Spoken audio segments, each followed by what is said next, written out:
সম্প্রতি ভারতে অবৈধ বাংলাদেশি সন্দেহে ব্যাপক ধরপাকড় শুরুর পর একাধিক ব্যক্তিকে সীমান্ত দিয়ে বাংলাদেশে পাঠিয়ে দেওয়ার ঘটনা ঘটেছে। ভারতের পক্ষ থেকে যেটা পুশব্যাক বলা হচ্ছে, বাংলাদেশ সেটা দেখছে পুশিন হিসেবে। বিবিসি বাংলা এক প্রতিবেদনে জানায়, সীমান্তে পুশব্যাক বা পুশিন বলতে বোঝায় আটক ব্যক্তিদের জোরপূর্বক সীমান্তে এনে অন্য দেশের ভূখণ্ডে ঠেলে দেওয়া।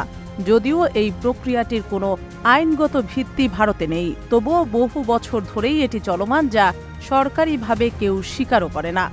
ভারতের মানবাধিকার কর্মীরা এটিকে সম্পূর্ণ অবৈধ এবং আইন বহির্ভূত বলেই দাবি করছেন।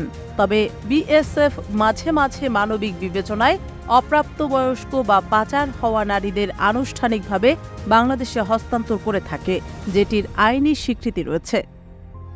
কারা এই পুশব্যাকের শিকার? শুধু গুজরাট এবং রাজস্থানেই গত ৩ সপ্তাহে পুলিশ ১,০০০-এরও বেশি মানুষকে অবৈধ বাংলাদেশি বলে চিহ্নিত করেছে। এদের অনেককে সীমান্ত দিয়ে বাংলাদেশে ফেরত পাঠানো হয়েছে বলে বিবিসি বাংলা নিশ্চিত করেছে। রাজস্থান থেকে আটক ১৪৮ জনের একটি দলকে একটি বিশেষ বিমানে করে ত্রিপুরার আগরতলায় আনা হয়।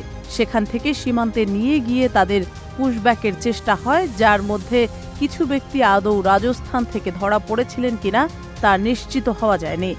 গুজরাট ও রাজস্থান উভয় রাজ্যের পুলিশ জানিয়েছে, তাদের পরিচয় নিশ্চিত করা গেছে। তাদের সবাইকে বাংলাদেশে ফেরত পাঠানো হবে।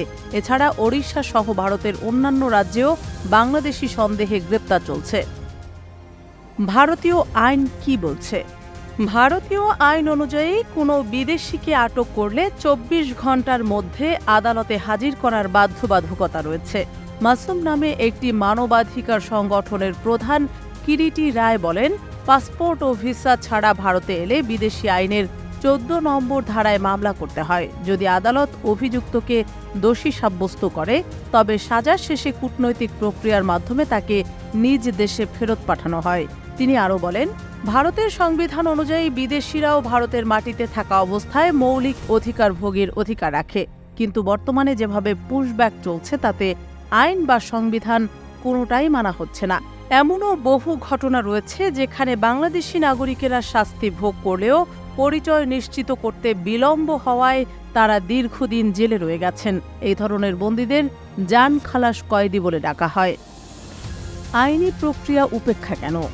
গুজরাট ও রাজস্থানে আটককৃতদের অনেককে আইনি প্রক্রিয়ার মাধ্যমে আদালতে হাজির করা হয়নি বলে অভিযোগ উঠেছে।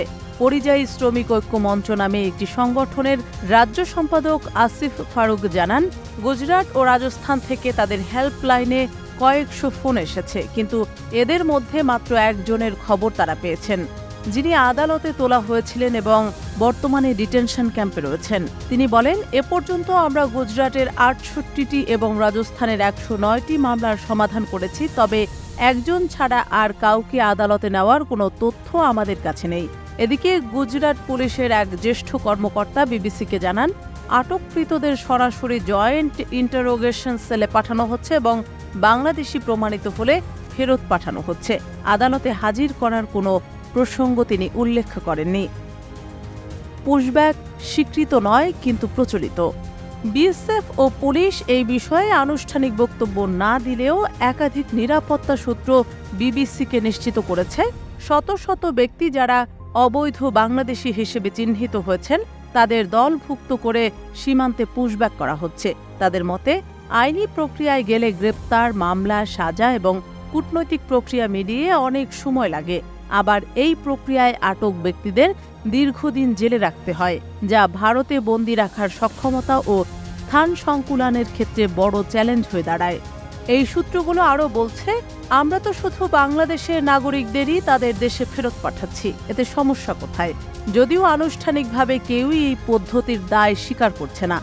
এই পুরো ঘটনা প্রবাহ প্রমাণ করে, সীমান্তে পুশব্যাক একটি বিতর্কিত এবং আইনগতভাবে প্রশ্নবিদ্ধ প্রক্রিয়া, যা আন্তর্জাতিক মানবাধিকার ও কূটনৈতিক নীতিমালার সঙ্গে অসামঞ্জস্যপূর্ণ।